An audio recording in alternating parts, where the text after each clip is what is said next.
Welcome to What's the Point?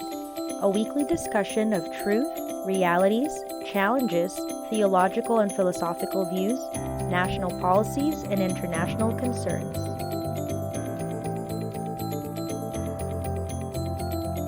Welcome to What's the Point?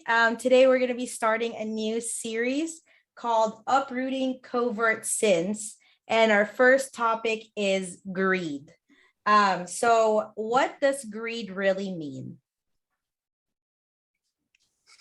Okay, greed really is, I would call the father of a lot of other covert sins. But greed is wanting something for yourself,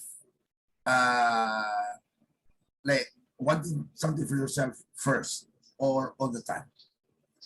Something like, this must be mine. I should have this. So it's maybe it's in the present world, it's more like you believe that you are the first one to be entitled to something. So it's a form of entitlement. Greed is wanting from something and keep on wanting for that particular thing, be it recognition, be it money, be it possessions, position in a company. So you want it's Solomon in fact calls that vanity, but it's the desire to want something or someone or some stuff for yourself only. Okay. What do you think, Josh? What is greed, or what do you think? How do we define greed? I guess in the context of what we're talking about too. I think for me, greed, along the lines that I was saying, like greed for me is like, when you think about different decisions that you make, or you think about, a lot of these different things that, you may have choice over actions. It's like, choosing, I guess, yourself, or choosing, how do you explain it? Like choosing something in the detriment or at the expense of others. So like, a lot of times, right? Like, we may be faced with situations that like, are for, I guess for us, it's like, in the world's context, it's okay. But then, if that it's against God, right? It's like, that's still a form of greed, because then you are really taking possession, or you're making sure to kind of take whatever that thing is for yourself instead of obeying God. So it's just a form of like choosing yourself at the expense of others. Now there's an issue if there's like, whether it's not at the expense of anybody, but oftentimes greed, it manifests itself when that not only have to do with you, but it impacts people around you. And the thing is, it may not impact around you, but then it's still greed if it impacts God negatively. So either way, because somebody might argue like, okay, Josh, no worries, I'm going to find a way to not show greed because it only impacts me. But then if that comes at the expense of God's commandments or what God is saying to you, that's still greed, because like you are choosing to choose that option over God, which in turn that's greed still. So basically, I think, greed. Go ahead. Greed in short is me first. Yeah.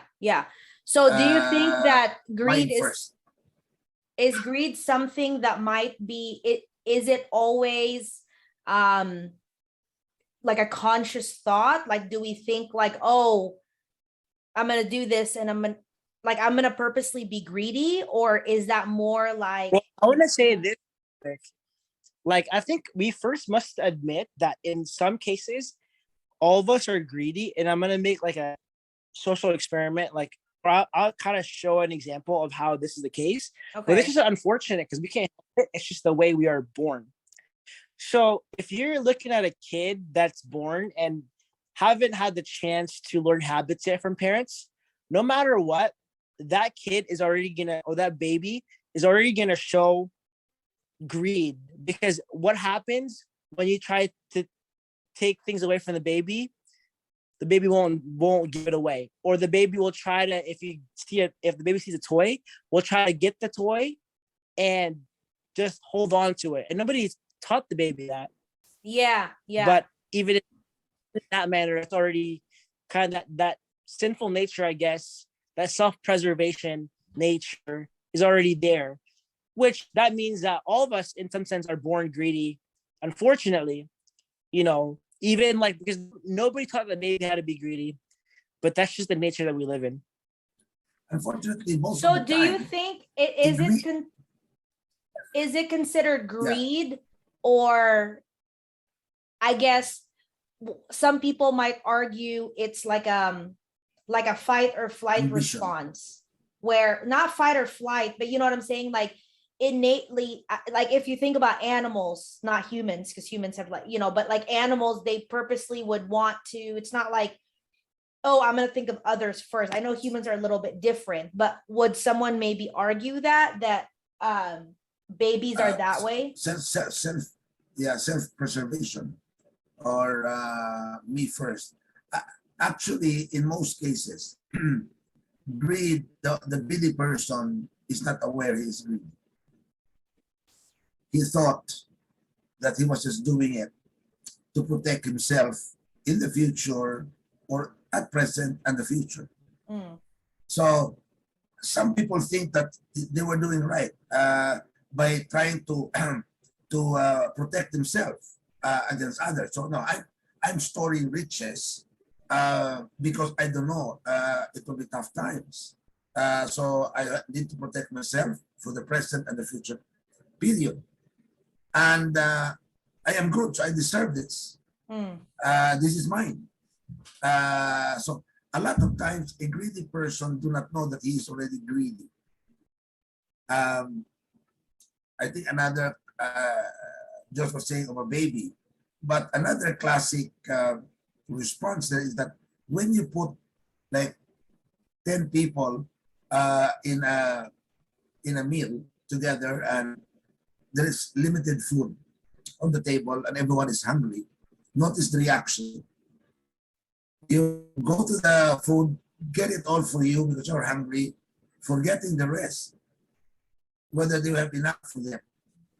Very seldom will a person say, oh, this food is not enough for 10. Yeah. So before anyone picks up, can we divide this so that everyone gets the share, even if it's not enough?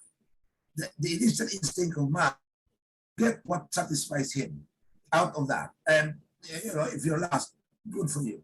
If you were not fast enough. You know what? So yeah. Another tough thing is that, like, that is correct in saying that that's our like nature as an example. What's tough too is that the enemy speak into your ears as well and say, hey, look, what you did there wasn't wrong. You were just presenting yourself. Yeah. See what I mean? So you can say that to yourself too. So it's really actually hard to say no to greed, because you can begin to justify it. It's like, no, I'm not greedy. It's preservation for myself. When in reality, it's like that's what you came to initially. You know what I'm saying? That was your first question after I said the baby thing, was the aspect of, well, maybe it's just self-preservation, because that's our nature, right? Like, right. That's our nature is like, we're used to the enemy saying, "Oh, you have to preserve your first. You have well, that's the reason why it's covert. Right, because it's not as obvious as like murder or something. You know what I mean? Yeah. They're it's the same way as pride. You don't know it. Most proud people don't know they are. It's the same thing as jealousy. It's not just envy. They're just trying to be competitive.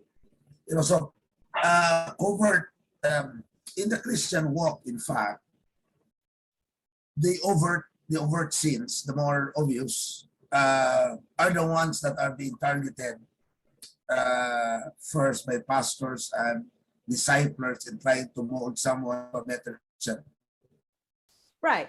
The covert sins are the ones that come more as a self-realization by the Christian because of conviction of the Spirit. At first, some of the covert sins, the Christian things are natural. And then he becomes convicted. Oh, I should not have taken as much as that. I should have shared more of that. I should have not taken the glory for that because that was not just mine, it was ours. Or even like in the basic thing, man, I shouldn't have thought of myself that much today. You know, as you get, so no matter what, it's like, it's even that, like, okay, let's say you already progressed to, okay, I've given it this, but then God will reveal to you, but look, okay, you've given all that stuff, but then you still think too much about yourself every day. So there's always something that, you know, that God might convict you in as you grow. But the good news about it is that you take joy in that, because each one that God opens your eyes to, it means that you are pressing closer to Him. That's good. So it's not. The reverse is that if all the rest had it and you didn't have your share, can you just say, well, take that? You have it. I don't mind, but I am happy for you guys. And sell them.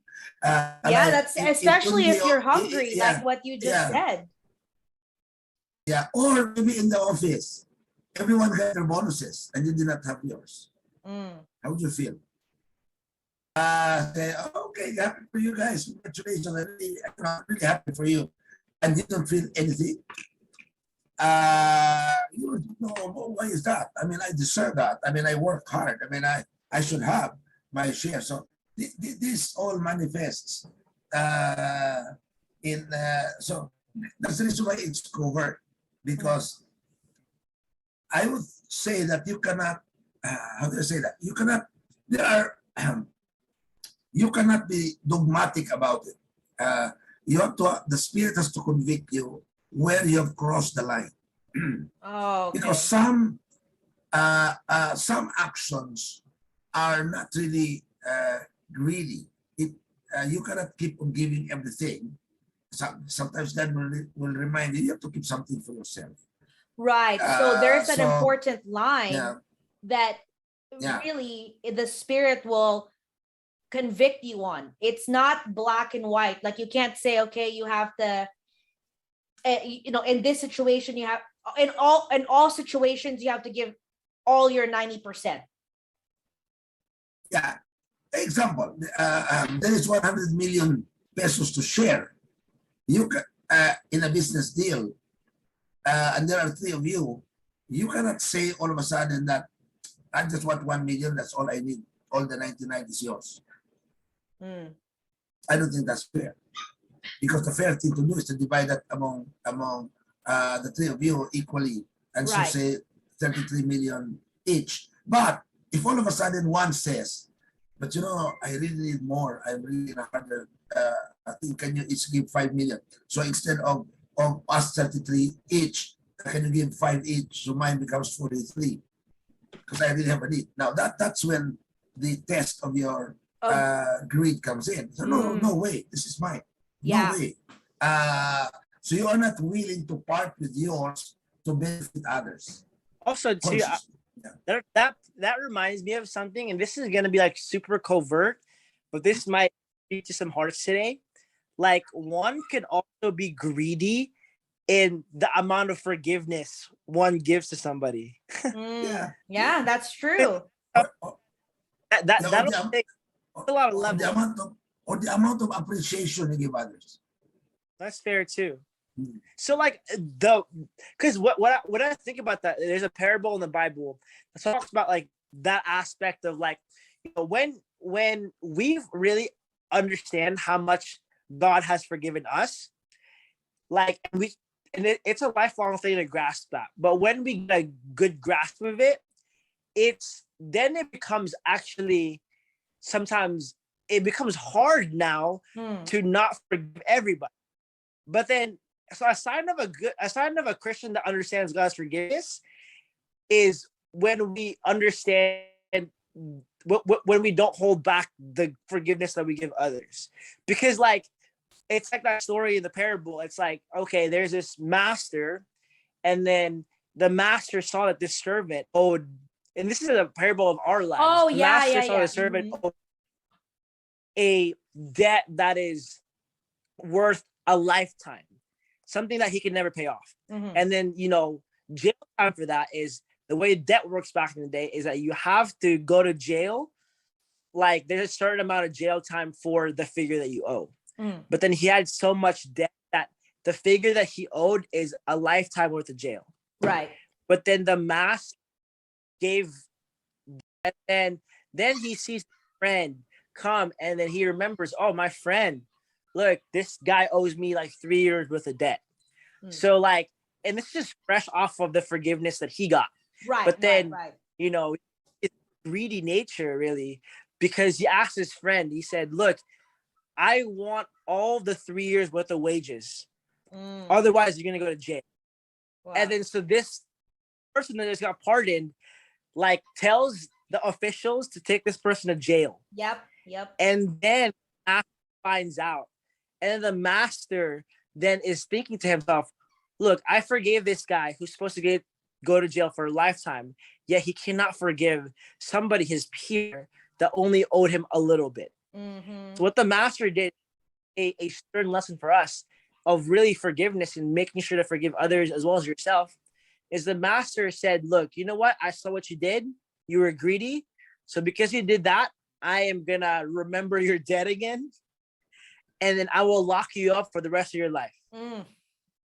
And that's how which was much worse had he just forgiven the debt of the other guy. But that's, like you said, that's our greedy nature. We forget how many times God has forgiven us, right?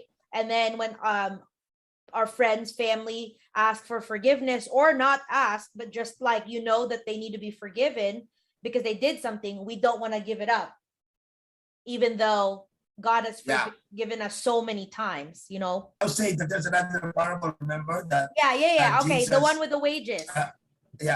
Wages like $10 on the 8 o'clock, 12 o'clock, also 10, and then also $10 I think on the 1 hour before the end of the day. Yeah. And the person who was hired 8 he said, that's not fair. I work 8 hours, I get 10. The other guy work 4 hours, he gets 10. The other one, really 1 hour gets 10. I mean, that's not fair. That complaint is coming from covert greed. Yeah. I should have more for what I did. But that's it. Come on. I'm the person who's hiring here. So I know your talent fees. So you get what you exactly deserve. So your talent fee is $10 per 8 hours. This other guy's professional fees is $4, $10 per 4 hours. Sorry, the last guy is really good. So he is $10 per hour. So and I am the master here. Now that leads us to that's a very deep significance there on the sovereignty of God. That I learned that from Pastor Raposa, my mentor and disciple before. He said that you stop. One of the things to free a Christian from greed, from jealousy, and selfishness is to understand that what you get and what you have and what you achieve is what God wants for you, and stop comparing that with what God gave to others. Wow. Yeah. It will solve a lot of greed. It will solve a lot of selfishness. It will solve a lot of pride, of envy. When you realize that what you have, what you achieve, what God gave you, what you possess, is what God thought you should have. That is His decision. And stop comparing that with what God gave others, because God is reason for giving others that. So because a lot of people look at, like, for example, someone might look at someone who has more money and say, oh, why did God not give me more money? Why did God only, why am I in this current financial situation? But a lot of people don't know that the mental and emotional stress that a person who is rich might have, like they might be depressed. Or why do we have millionaires killing themselves? Because the amount of pressure that they have with that powerful position or money it doesn't really buy like happiness. And so God has certain plans for certain people. And that's a really good, illustration of like thinking, like trying to compare ourselves to the race of other people, because that's not our race to run. It's their race, and God has a different plan. What is that parable that Dad talks about too? There is like an example of it too, of like, or an illusion of it to the aspect of salvation. Because if you look at the master, right, the master says like somebody got hired at 8 a.m. So then they're cool with it. They spend their whole day, which is an allegory for life. They spend their whole day serving, and they get their reward, which is heaven. And then somebody who gets hired at 12 p.m., right, the middle of their life, and like they, the master gives them the same reward, which is heaven, fine. And then the person that's like really close, so the last hour of your life can relate to like maybe the last 5 minutes, or well, the last hour of life, let's just say. And so these are like the deathbed conversions, right? Yeah. And so like even them, right, we cannot say that, oh, like that's not fair, because the master can give grace to whoever God wants. The reality is that we should actually like be happy for people who are saved in their deathbed. Because a lot of times the reactions that I get when is that like, Josh, it's not fair. Or you know what? Now I feel like I'm just gonna like wait till my deathbed. Those are the two like natural reactions that we have. But in reality, those two reactions. Well, there's even, Josh, an answer to that in another story in the Bible, the prodigal son story. Yeah, exactly. Remember, so the other brother, left, got his share, spent it out, it's all gone. And then he came back, and the father still accepted him.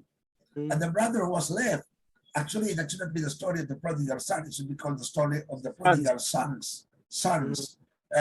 Because the other one who was left said, that's not fair. How come, he had all his share, he lost, he spent it out, and you still welcome him? I was sick now. So what I was saying about the parable of the prodigal son, is that the person who in Josh's parable that had it like since 8 o'clock or 4 o'clock, well, compared to the deathbed, you're saying about the death conversion, the one who was converted earlier, Josh, live a better life. That's true. A more peaceful life. That was what exactly God was saying. You will be all the time. You would never envy a life that was lived in wanton materialism and commercialism and race rat and something, and then sick at the last day and before he was converted. He obviously live a far worse life than that. So I will never envy one who I would love one to even have a last minute conversion. Because what if you don't make it? What if they didn't? What if no one? Like, what if it's like an accident, like a car wreck, and like they say, "Do you want to accept?" And then you just die. You haven't heard. You didn't hear the last part. Like, do you want to accept Jesus? Right? But they're like, "Do you want to?" And then you just die. Then you're screwed. You're going to hell. Like, why? I don't want to risk that. That is just like too much of a gamble. Yeah. And Carrie, that the last sense in man that goes off in life is not blood, it's not the heartbeat, it's not the brain, it's the ears hearing. I've told you about who committed suicide, and I went, she was already like declared dead, and I went to St. Luke's. I was her pastor, and she committed suicide because she went to like what do you call that, like a quack doctor who abused her. Oh my God. And she cannot like face her husband because of that sexual abuse. Yeah. And so she committed suicide, killed herself. And she was hanging there already for about an hour, brought to the hospital. So anyone hanging there for now should have been dead.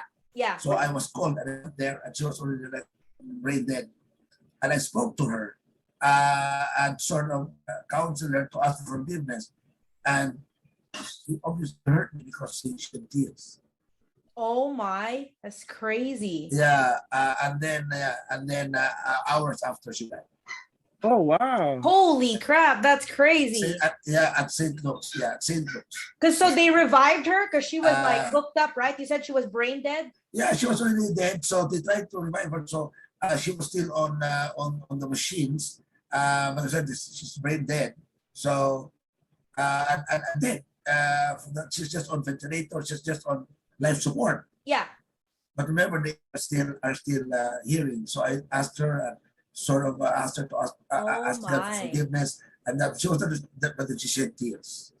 That's crazy. So I That's believe how at you, that so moment, then before she she heard died, it. Yeah. yeah, But like, I wouldn't yeah, want to be yeah, in that situation. Like, what if there was no more chance? Like, that's horrible. You know what I mean? Like, yeah, to wait that way. yeah. Anyway, the last question really I have, which kind of wraps it up to what's the point, is how can we hold greed captive?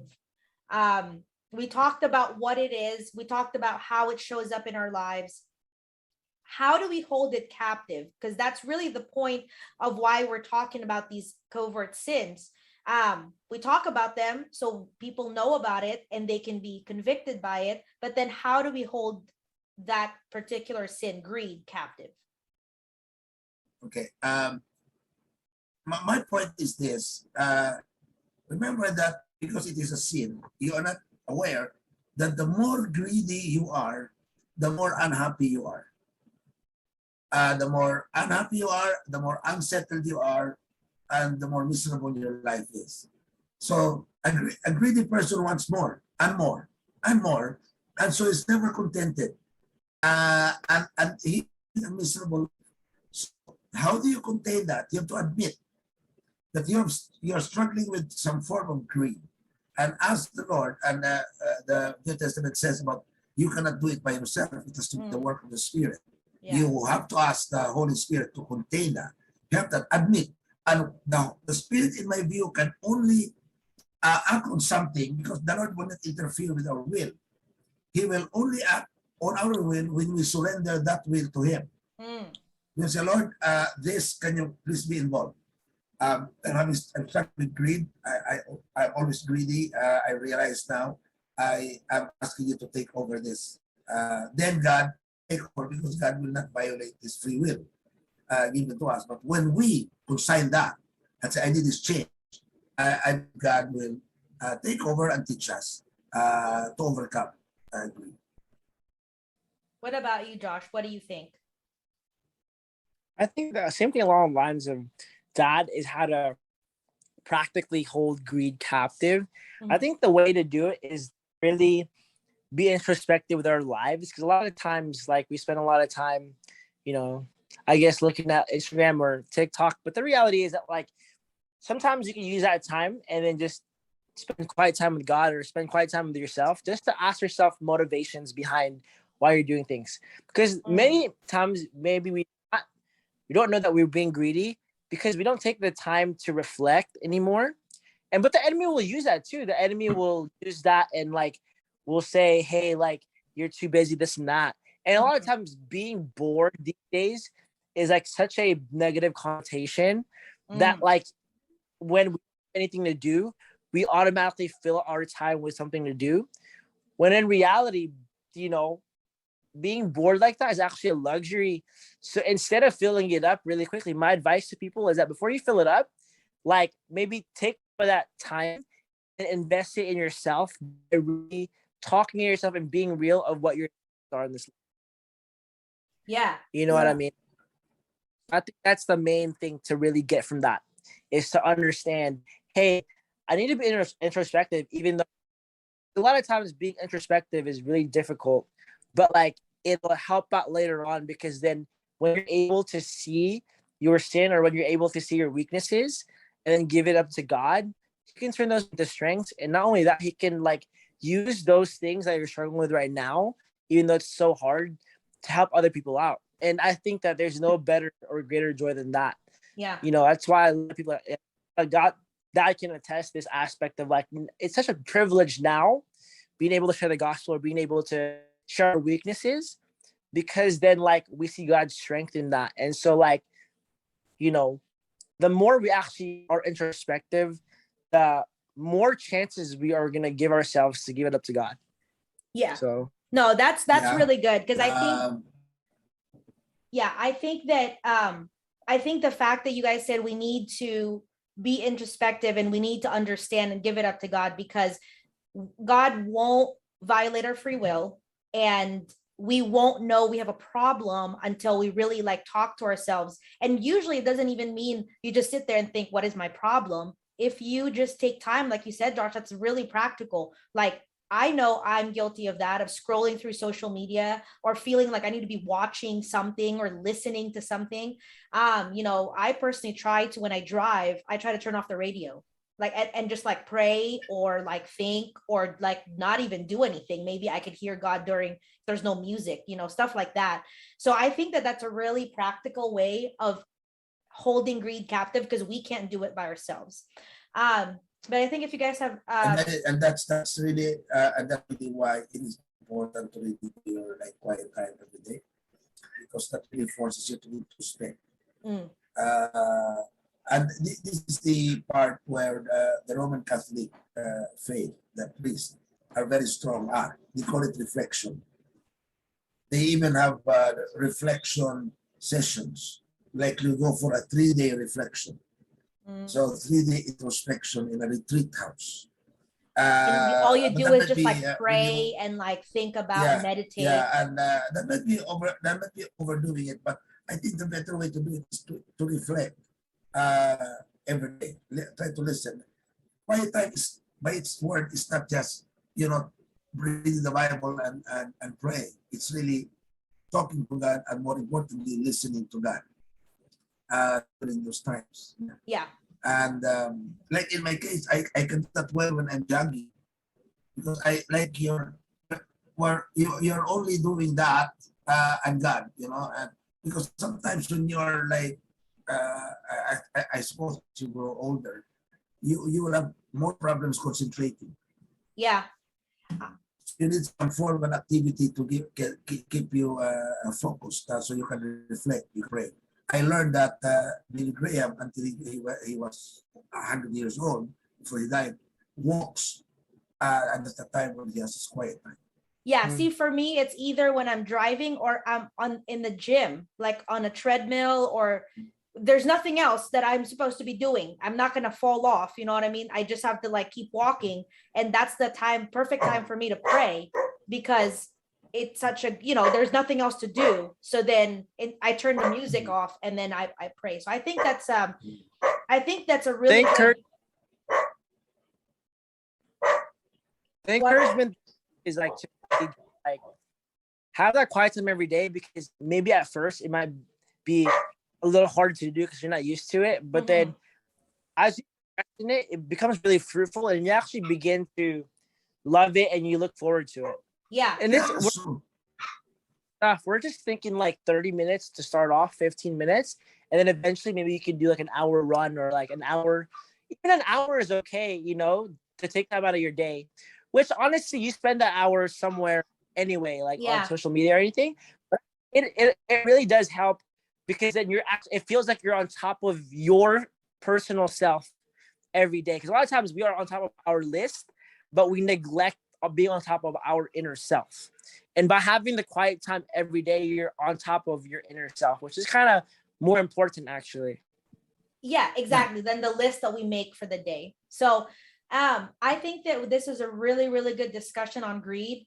I'll go ahead and close this in prayer.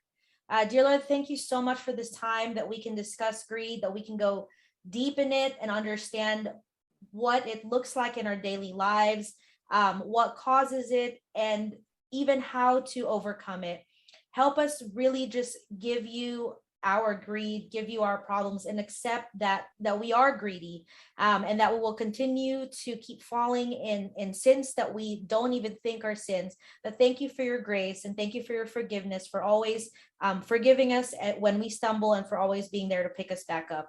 I pray for anyone who is listening to this. I pray that may they be convicted, may they be encouraged by the topic that we discussed today. In Jesus' name I pray, amen.